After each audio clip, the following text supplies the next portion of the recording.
What's going on, good people? This is your girl, Busy Bree. I hope you're having a fantastic day.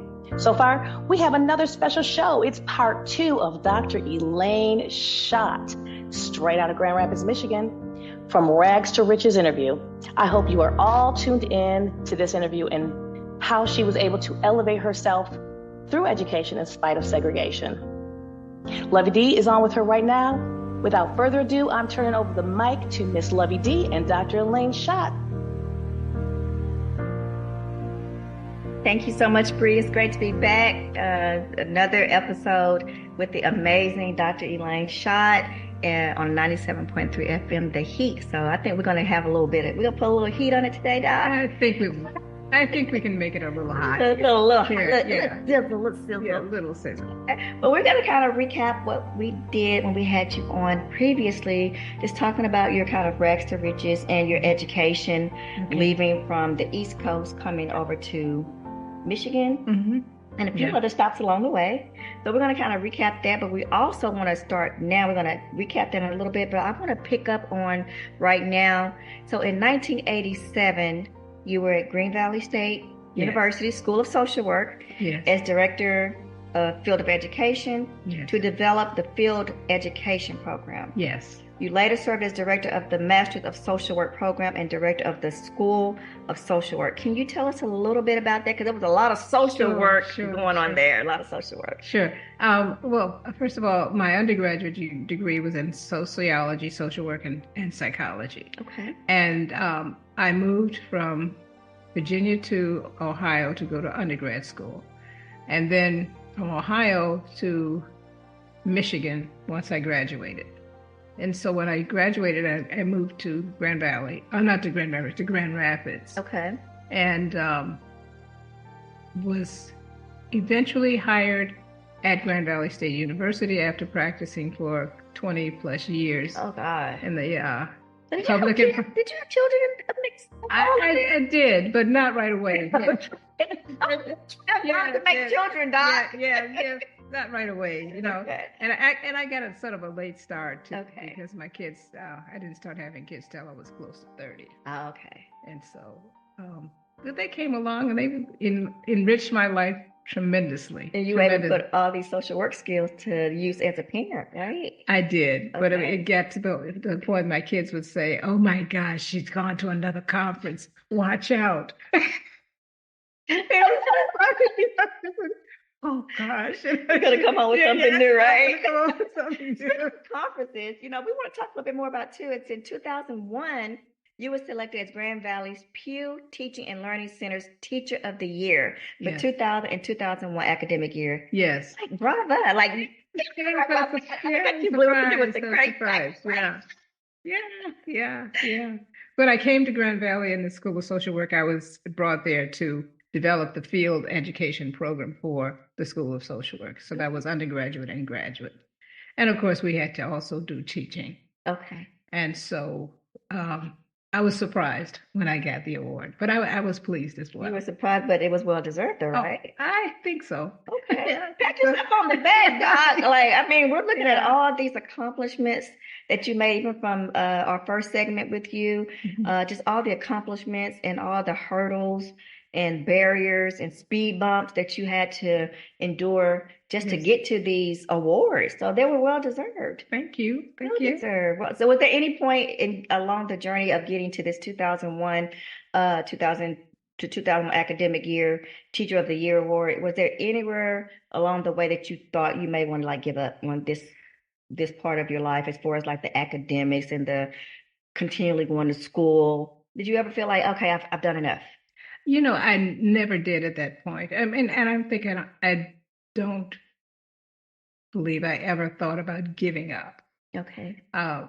In fact, I don't know whether that's a positive or a negative, but I just don't think about giving up. Okay. I just keep going, even with our undergraduate education and as well as with K-12 education, K-12 education was really lacking. And when I went to my undergraduate school in Ohio, I certainly was not prepared for a lot, Algebra. Yes, we had algebra. We had a book that said algebra in it, but that's about all. Oh. And so then, the prerequisites included philosophy, algebra 2, because they assumed you had algebra 1. Well, no, I didn't have algebra 1. Right. So, and I thought, oh, I've got to find somebody to help me with this. I don't know what I'm doing. So I just knew, well, to make myself very familiar with the professor and say, I'm going to need a lot of help. And so that was that. But I didn't think of giving up. Once I was admitted to the school, and I knew how much my parents had sacrificed and how difficult it was for me to just be in college and how much they had to scrape and penny pinch and everything for me to be there. That wasn't even a thought. Oh, wow. That was not even a thought. I mean, not at all. Not at all. So while you were going to school, I know you in our earlier previous segment with you, you mentioned about your sister and being at the counter at the white only ice cream parlor. Yes. So did that particular sibling move forward with college as well? She didn't. She had some challenges with learning differences when she was quite young, and so education didn't serve her too well. So she didn't. My older sister went to nursing school. Okay. And one brother became a photographer, and he practiced in New York, and he did lots of great things. I think what was it, Norma Kamali? I think that's a designer or whatever. He did photography with lots of different people. Had an opportunity to even do some shots with Bill Clinton. So he did that. And then my brother that's just younger than me went to the military. He went to the military because he was drafted for Vietnam. Wow. And then when he came out, it was really kind of interesting because one of the things that I don't know whether it's a family trait or whatever, but we write pretty well. Okay. Yeah. And yeah, honey, because she wrote me some notes. Yes. And as I get older, I find out I miss things. I forget words and all that other stuff. But nevertheless, anyway, so he gets out of the military, serves I think a full tour of duty, and he comes back to Grand Rapids and to live with my husband and I for a while, and so get back to he wanted to go back to college. He had a GI Bill and so forth, so he enrolls in community college at the time. He's there, and they put in whatever classes were available. And so he had to fill in his number of courses required. So he was missing some. So he took advanced writing in English. Oh. But they just assumed that he needed to be in a pre-primary kind of an English class. Oh, wow. So he went to both of them. And it was sort of interesting because he was acing the advanced English class, but the instructor in his preliminary class said he was barely making it. And I said, no, this is not right. Yeah. No. That didn't You can't ace advanced and then not fail the intermediate. Yeah. No, not happening. So little things like that, and again, it was like, yes, you get angry, you get pissed, but quitting is not an option. Quitting is not an option. I love that. And my mother used to say, we used to hate it. She used to say, I can't doesn't live in this house. And, but I can't. No. I don't want to hear it. I can't do. I can't understand. Right. I can't get it. No, those were acceptable. Yeah. No. I can. I will. Yeah. I must. Yes. So quitting just never was. And then I always liked to learn. And I always liked to read and to inquire and get along. So that wasn't an option, not in education anyway. Not in education. Yeah. All right. Well, we just keep hearing all of these accomplishments, and you keep just breaking glass ceilings. And I mean, I just feel like just so honored to be sitting here with you, like just to be sitting here with someone who experienced some of the same things my parents did when it came to the challenges of race. Yeah. But just to be sitting here with you as well, and just knowing the accomplishments you made, it's just like, oh, yes, I want to be like you. And come on. not necessary. Not necessary. You are phenomenal as you are. You don't Phenomenal need to, woman. That's yes, that's yes, us. yes. So we're going to move on, and we noticed like in 2013, you were one of 36 scholars from the USA and the United Kingdom Yes. invited to Oxford University in Oxford, England, Yes. to review, analyze, and present at a week-long forum addressing intervention. Right? Yes. So tell us about that, because who goes to Oxford, right? Yes, I know. The elite. Yeah.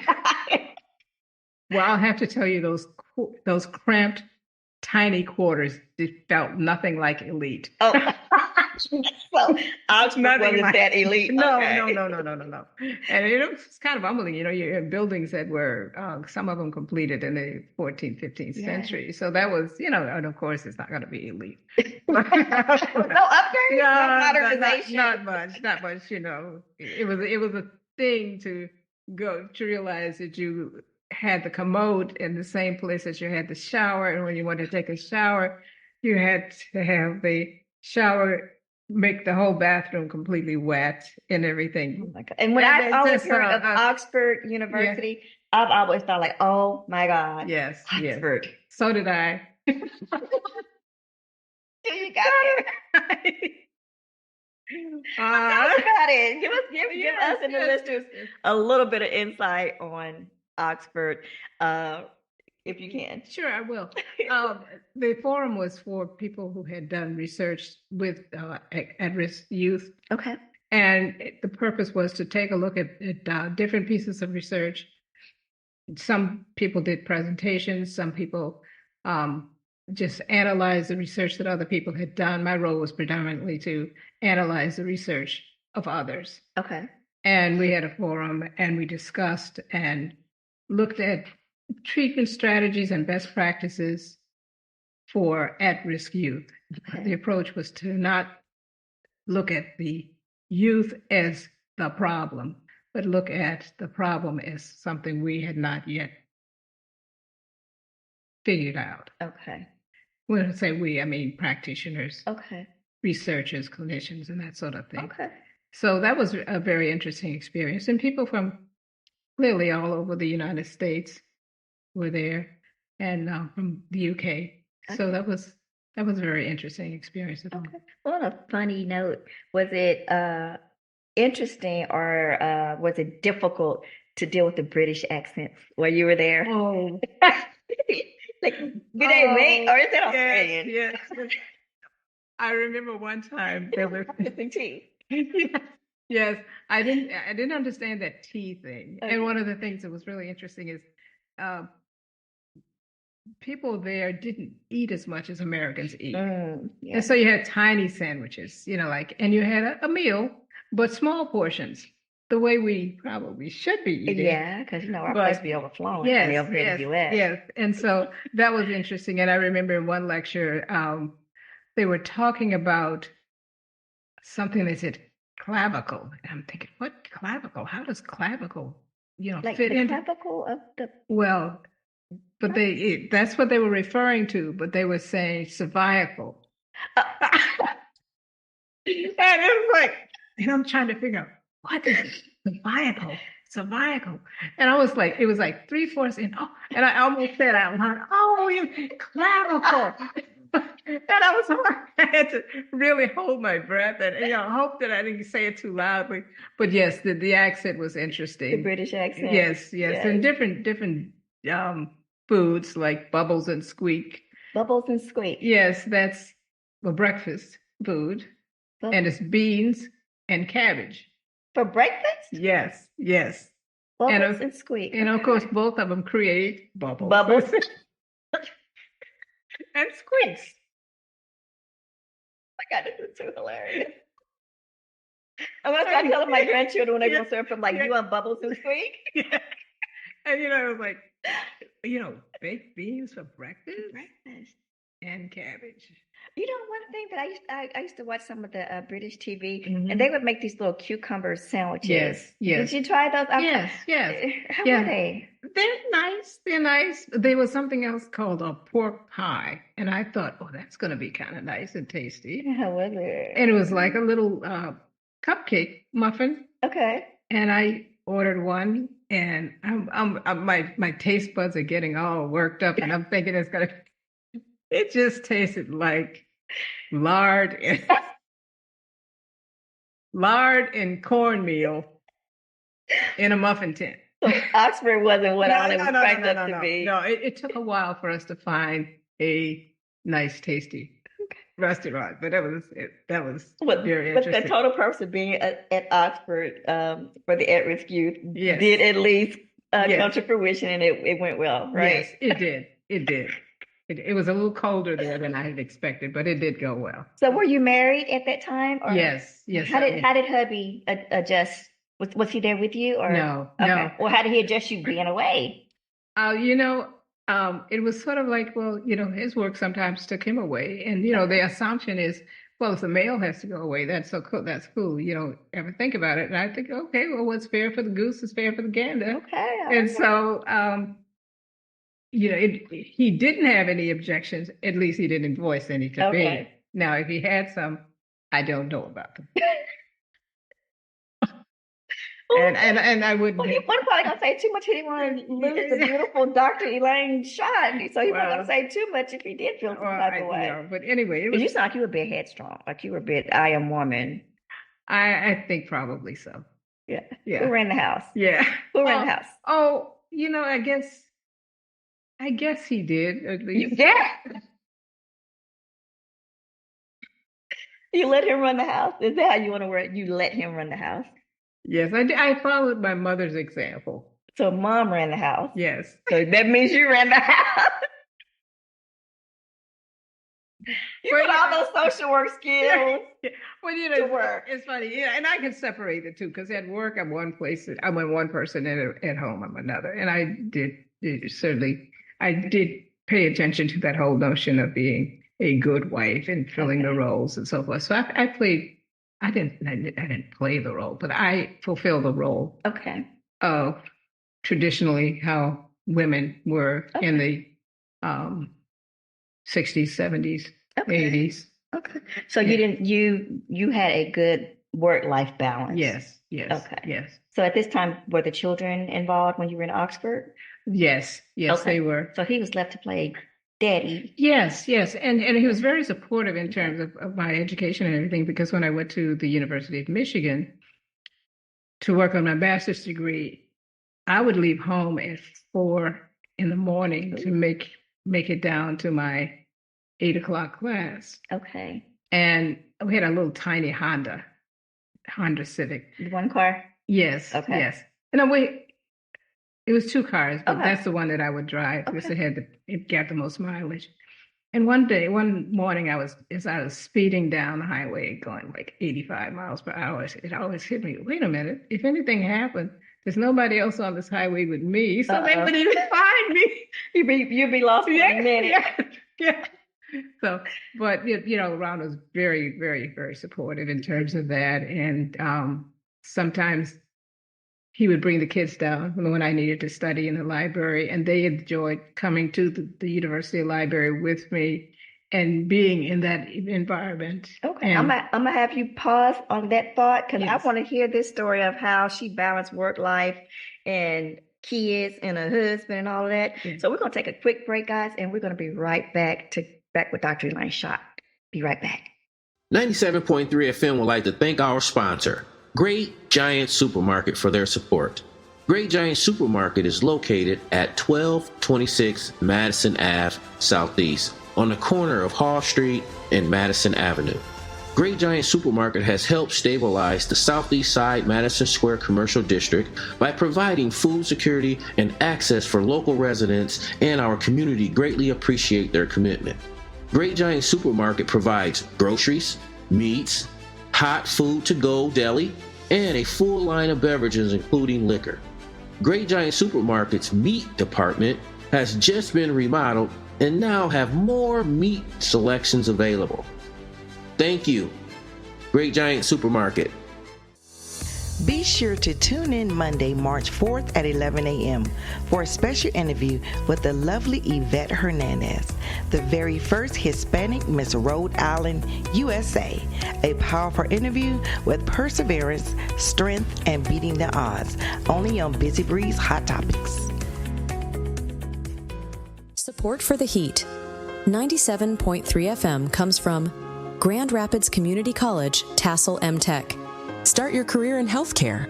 Career training programs at Grand Rapids Community College prepare you for in-demand jobs like certified nurse aide, community health worker, direct support professional, pharmacy technician, and phlebotomy technician.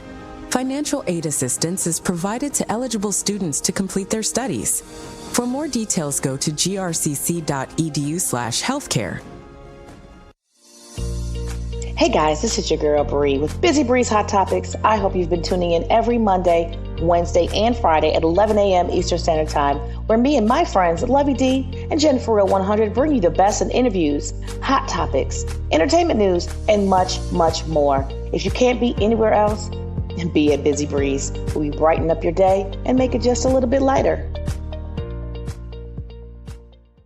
Okay, guys, and we are back with the amazing Dr. Elaine Schott. Like, this interview has been just amazing, up, down, back and forth, recapping.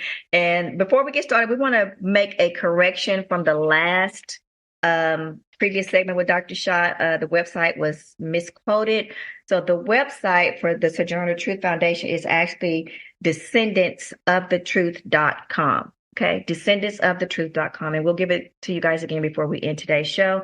But descendantsofthetruth.com. So you can follow more on the Sojourner Truth Foundation and how you can become a part of a great charity. Okay. All right. So we are back again with Dr. Elaine Schott. Welcome. This is so much fun. I am enjoying having you here. Like, oh. But before we interrupted for the break, you were talking about your amazing work-life balance. Yes. Because I'll be honest with you, it's hard for me just with 2 grandkids and trying to have a life and work, and I'd be all over the place. So can you tell us how you manage, especially back then? Yes, it wouldn't have been possible to manage as well going to school and working and kids and spouse if I didn't have a supportive spouse. It makes all the difference. It really does. And so sometimes when I reflect back, I think, how crazy was I to be getting up in the morning, leaving the home at 4:30 a.m., driving to Ann Arbor, taking a full load of classes in one day, and then driving back home. And I'd get back home about 11:30, 12.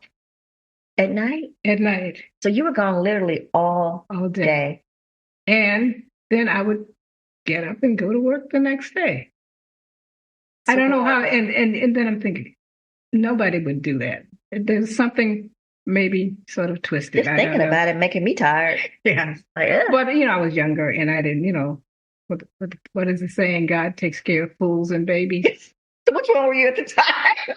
I think I was the former. But that was one thing. But it was really helpful to have Ron be so supportive and so helpful. And he was great with the kids. Okay. I remember one day I had left and I had forgotten something. I had to come back because he get the kids up to go to daycare or school in the morning when I'm not there. And he was just singing them songs to wake them up. Oh. Now, when I was there, though, it's like he could never wake up. But when he had to, he would sing them up, and he would. So that was cool. That was really cool. And then that's an amazing person. Yeah, he was. And when on the weekends, sometimes when I needed to be doing research down at Ann Arbor, we'd all just get in the car and drive down. And sometimes the kids would come and spend a little time with me in the library. Then he'd take them to Barnes and Noble or Schuler's bookstore, and they would spend the whole afternoon there. And they still talk about those times. So that was really cool. And speaking of your husband, I want to touch on something maybe I don't think it'd be a little touchy for you. But in the previous segment that we had you on, you were talking about how you dealt with segregation and the racism. Mhm. So if I'm to understand, your husband was Caucasian. Yes. So how did you transition after dealing with everything from the racism and everything? It didn't detour you from the white race after what you dealt with?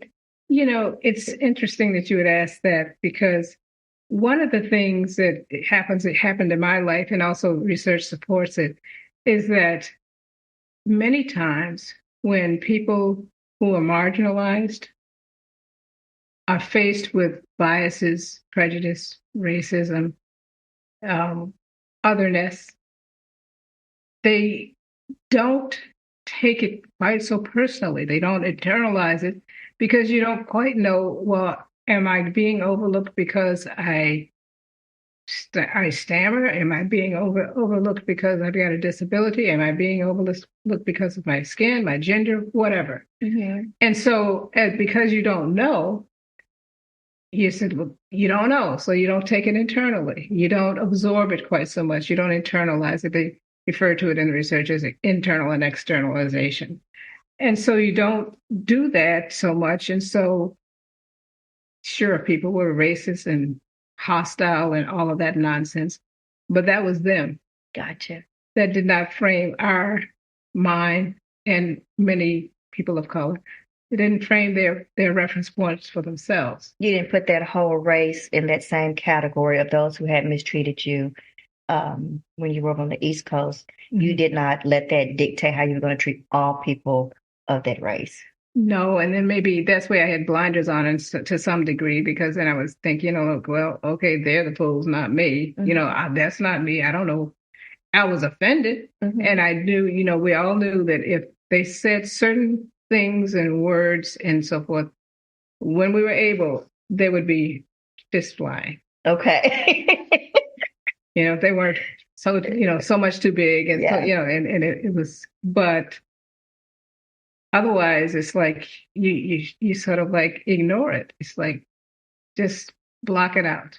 So when you met your husband, who was of another race, mm-hmm. you just kind of like, again, you didn't look at his skin tone. You looked at him as a person, who he was, how he treated you. And mm-hmm. that's what made you fall in love? Well, actually, it was a blind date. Oh. And I thought... Did you know he was of another race? Oh. No. She's shaking her head no for you listeners and our viewers. She did not. And I thought that the other person was my date.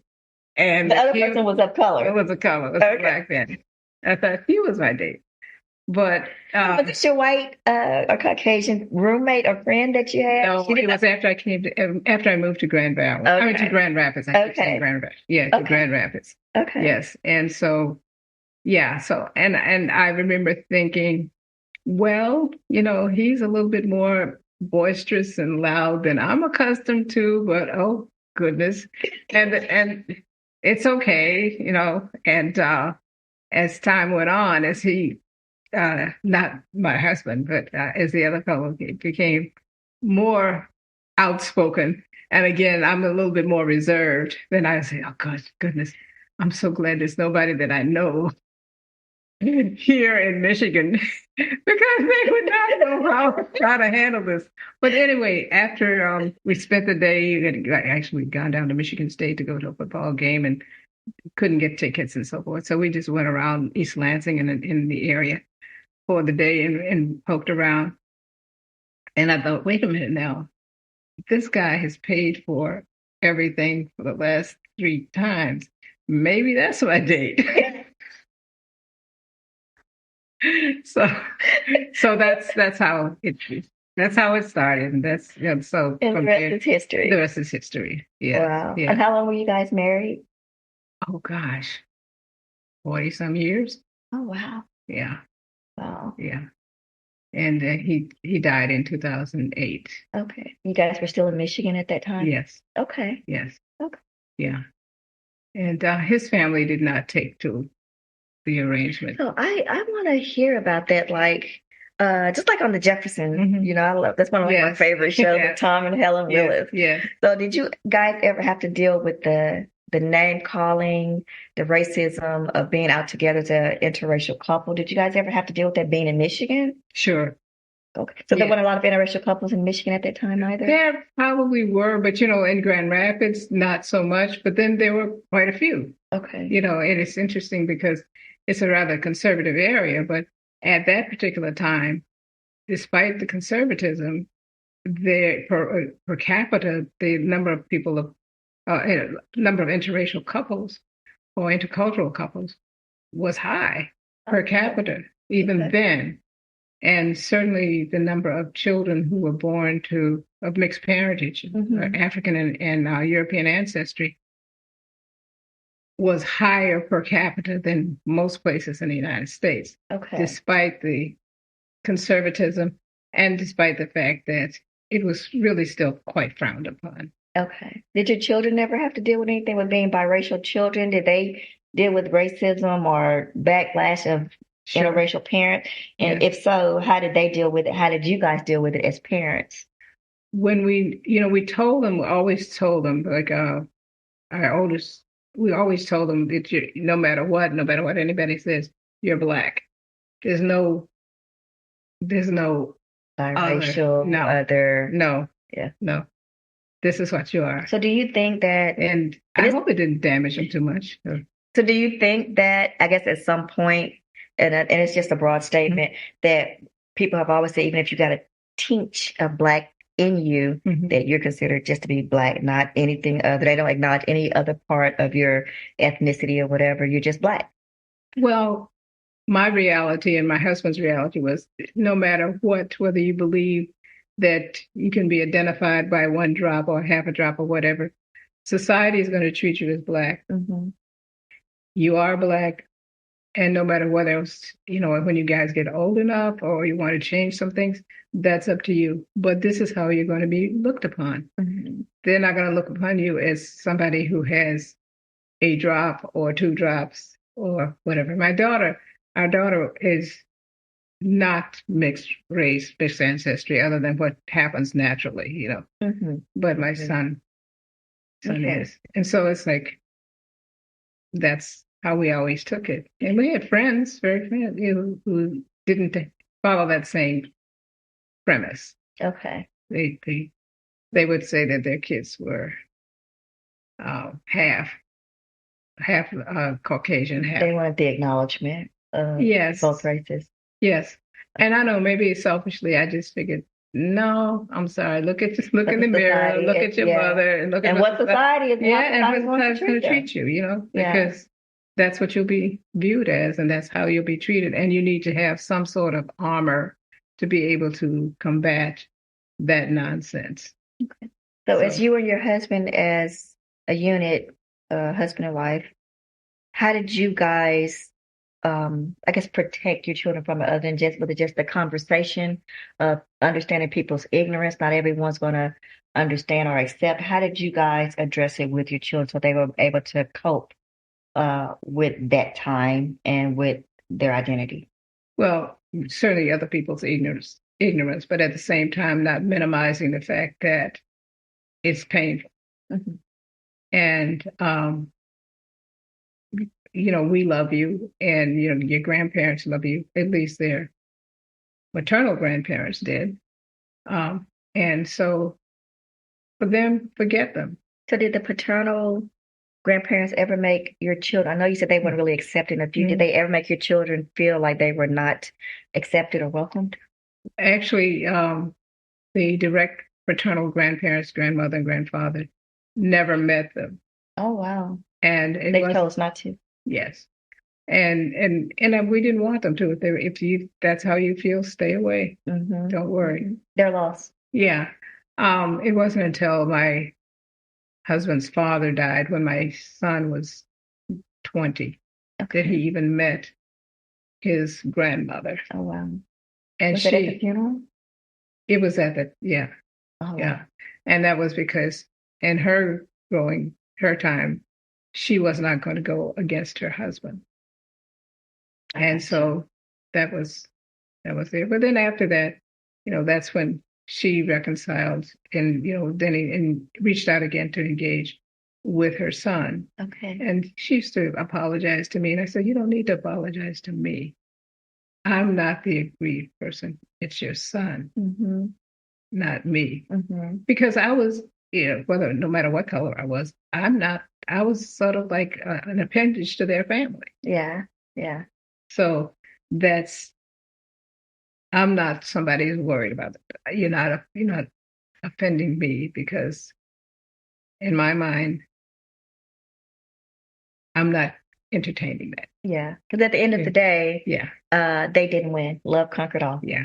That's what I'm hearing. At the end of the day, love conquered all, and didn't let the evil, the negativity, all the things that you could have allowed to cause you and your husband to go separate ways, could have allowed the children to be mistreated. There were so many other things that could have transpired if you gave into the hatred or the ignorance. Sure. So I commend you for that. Even where I'm from, interracial was definitely not accepted at all in the great state of Missouri. But my ex-husband, my children's father, he's biracial. And he dealt with a lot of mishaps, ignorance, frustrations, mental abuse, verbal abuse. Sure. So I wasn't there to witness that part of his life, but just hearing about it and seeing how it did affect him, even if we were married, how it affected him. But we're going to actually take a quick break, and then we're going to come back and we're going to dive in a little deeper. WJWC, The Heat 97.3 FM is sponsored by Gerald R. Ford International Airport. Enjoy nonstop peace of mind when you choose one of our Gerald R. Ford International Airport's 30-plus nonstop routes. Learn more at flyford.org. This is Yvette Hernandez. Be sure to tune in to my interview, the very first Hispanic Miss Rhode Island, USA, Monday, March 4th at 11 a.m. on Busy Breeze Hot Topics. Soy Yvette Hernández. Asegúrense de sintonar en mi entrevista, la primera Miss Rhode Island USA, el lunes 4 de marzo a las 11 a.m. en Busy Breeze Hot Topics. This program comes to you by the Community Voice, La Voz Magazine, administrated by Dr. Jose Flores, Editor-in-Chief. You can find him at 1052 Granville Avenue, Southwest New Michigan. You can reach him at 616-581-6271. Gracias, Jose. For the latest in entertainment, culture, and sports, tune into Busy Breeze Hot Topics, Mondays, Wednesdays, and Fridays at 11 a.m. to 12 p.m. noon Eastern Standard Time on The Heat 97.3 FM and online at www.theheat973.com. Thanks for tuning in to Busy Breeze Hot Topics on The Heat 97.3 FM. Okay, guys, and we are back with the amazing Dr. Elaine Schott. This has been like an amazing interview, part 2.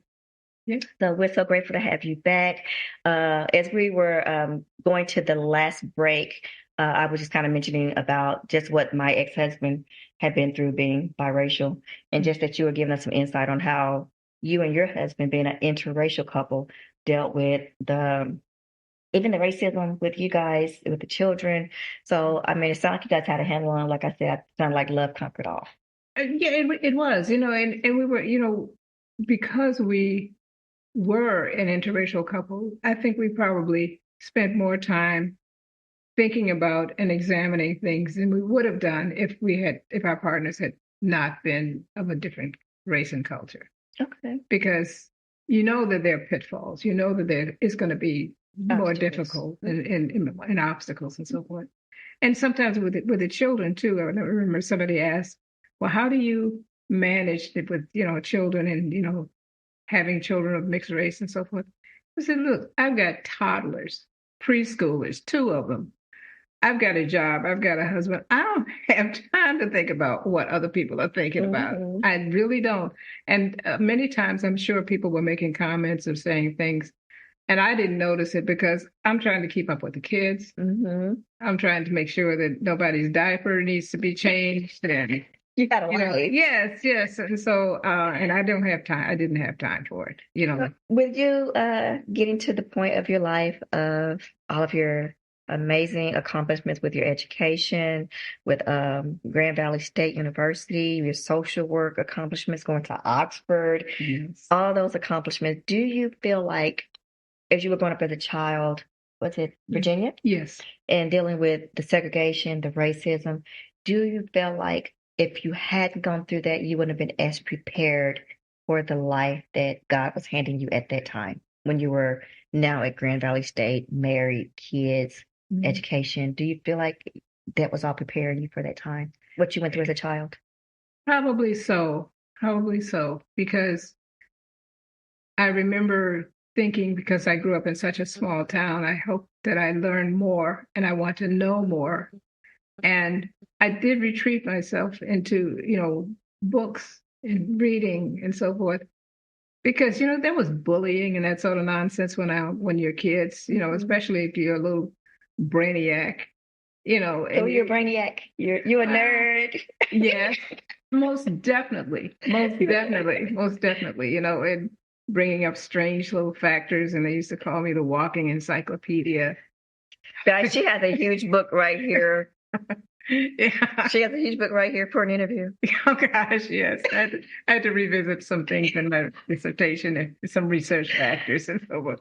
But so yeah, and I think that actually helps me to realize that I can block things out. I can find other ways to navigate the stream. Okay. I don't need to. It's nice to have friends. It's nice to have the socialization. But if you feel like you want to reject me and so forth, you don't want to be around me, guess what? I can find other things to do. And I think that sometimes when I reflect upon youth now, and not just youth, but the fact that, there's such a pervasiveness of social media and other social constructs and socially constructed events and factors. And with the social media being so pervasive, it's hard for certainly children and youth to have a break from it. We didn't have all of that. We could get away from it. And also because of that presence of all of the social media and TikToking and distractions and so forth. I think that the temptation and the risk of internalizing is greater. You don't know how nor learn how to realize, wait a minute, that's not my problem. And so then people take that in and they personalize it and they feel bad because they don't have enough likes, or somebody else has got more likes, or somebody made a derogatory comment and so forth. And so what? But I don't think so what is something that it oftentimes comes across to many folks. Yeah. And it's not their issue. And unfortunately, you talked about your husband's family. And unfortunately, he didn't have that armor. He didn't have that protection. So, and that's something I think that we have to push to make our youth and make our kids more aware of. And we had different things within the family structure too, with proverbs and metaphorical sayings like, life is not fair. And if you meet fair, introduce me, because I've never met fair. Life is not fair. And when you do meet fair, introduce me to it. Oh gosh, that's on the hashtag. Yes, because it's just not like that. And sometimes too, anything that happens to one person can happen to you. And who are you to think that just because you are you, that you're exempt from experiencing anything any other human person might experience? And and hearing your story, and it's going to be a little plug for me. Yes. But hearing your story reminds me, just kind of like took me back. Like I did my very first film. It's called Colorblind, the movie. Oh. And it's about an interracial couple. Wealthy young white man meets Black girl from the other side of the tracks that's actually going to college at that time. So to sit here with you, okay, I'm about to get emotional. Okay, so that's like my very first film I did, Colorblind the movie. It's on Amazon Prime Video. Go watch it. But but it's like your life, just hearing it kind of like mirrors my film I did. Oh, no So kidding. yeah, so just even listening to your story and reflecting back on my film is like, wow. And it was about acceptance of being an interracial couple and understanding that love is blind to color. So it's again, I mean, I wrote, of course, I'm biased, but it's a great movie. It's a great storyline. But just hearing you talk about it, it's just like, whoa. So with everything that you had to go through to get to where you got, again, we asked, there was never a point that you said giving up was not an option. Did at any point, what's your husband's name again? Ron. Yeah. Ron. Yeah. Okay. Did at any point Ron ever maybe even suggest that you're taking on too much? No, not really. Sometimes, I remember when his mom and he became much closer, she would say I was a workaholic. And I said, I'm not a workaholic. You wouldn't agree? No, I said, like you weren't just a tidbit, Doc. There's things to be done, and I probably, I just get so involved in it, and yes, I guess I am, because I remember when I was doing my doctoral research, you were a workaholic. Yeah, on something. Okay. Yeah, not with housework. Okay. The only thing I really cleaned religiously was my closets, and I don't know why. Or Ron. Well, I didn't have a messy house, but it was like, okay, I couldn't keep all of that together, but I could feel very comfortable, going by myself or checking into a hotel or something for several days, and then writing and doing research, and I could do it for, 20 hours a day and then rest. That's not good. That's not good. Workaholic. Yes. So, but I get it done.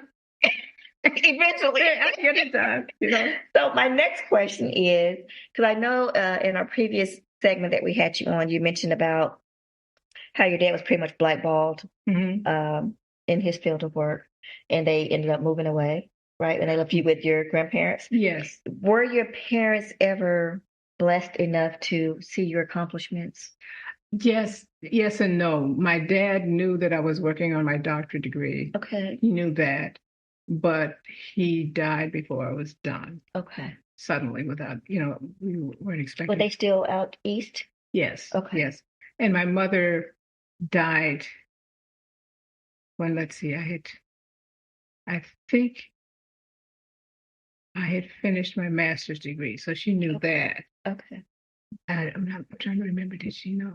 And I think I maybe had just started at the university then. Okay. So she knew I had a career, and I'd had a successful career. Okay. So they were at least able to witness quite a bit of your accomplishments. Sure. So that's a blessing within itself, of them knowing that. Yes. Oh my God. And I was glad that my father was around to at least know that I'd gotten to begin my doctoral studies. Okay. And I actually had a cousin who was the first in the family to do that. Okay. And she was sort of a role model, even though she was much older than I. The fact that she could really was meaningful to me. Okay. And I didn't expect that I was going to do it.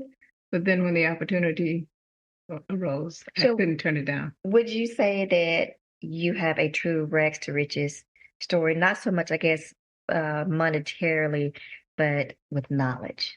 I think so. Yes. I was not monetarily. Yeah. But knowledge wise. And when I think in a lot of ways, despite some of the things that I experienced and others in my family and many people of color experienced, there were lots of blessings. Mm-hmm. There were lots of blessings. I mean, the glass is always half full from my perspective. It's not half empty, it's half full. Okay. I mean, the very fact that even though there were days and times when food was non-existent and meals were non-existent, I never felt unloved.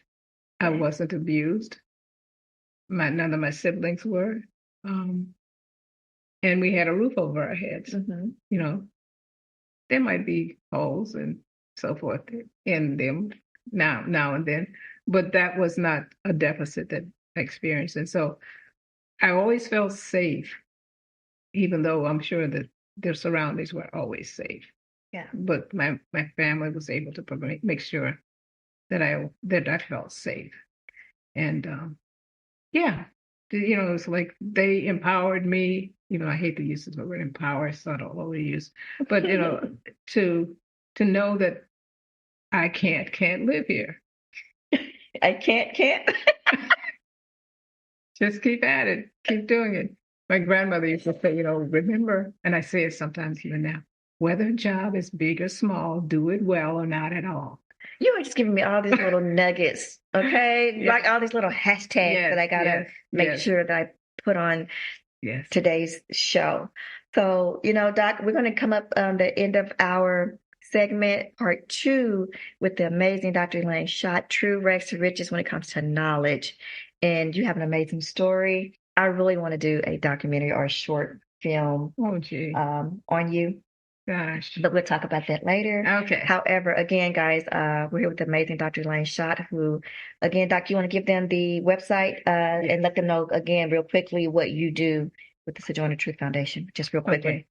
First, let's see, I'll do the website twice because I messed it up the first time. So the website is descendantsofThetruth.com. Okay. So that's .com, not Gmail, as I said before. DescendantsofThetruth.com. Okay, we got it. So real quickly as you can, let us know what you do with the Descendants of the Truth.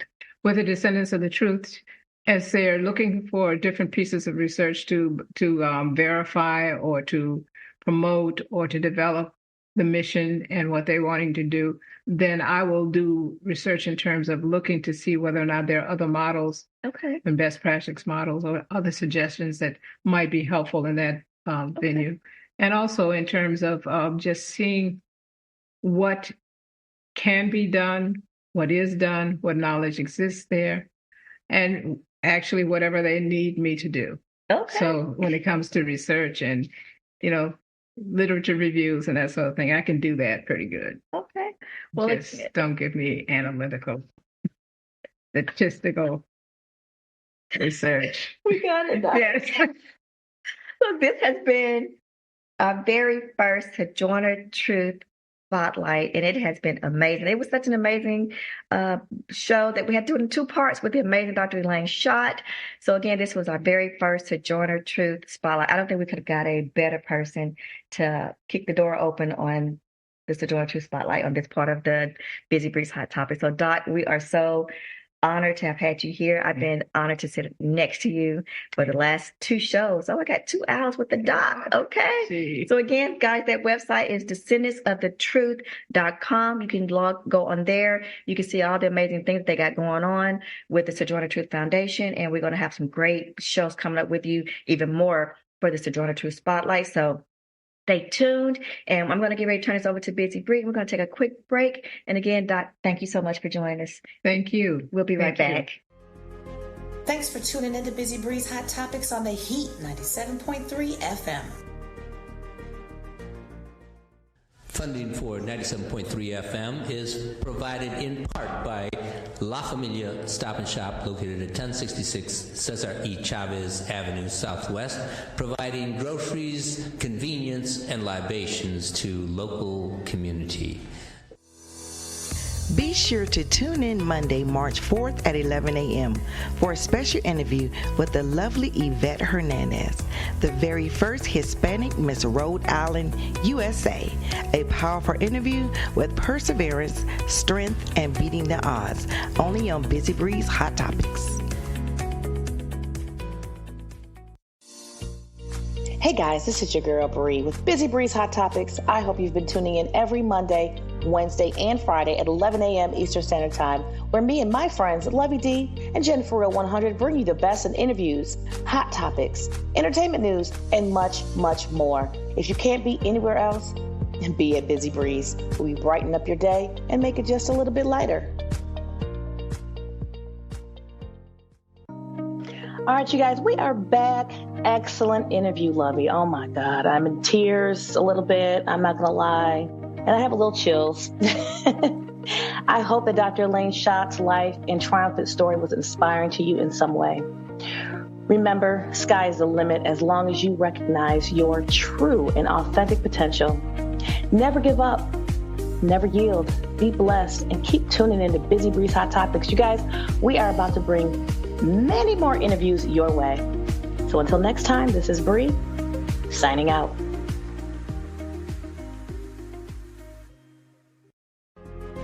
Thanks for tuning into Busy Bree's Hot Topics on the Heat 97.3 FM.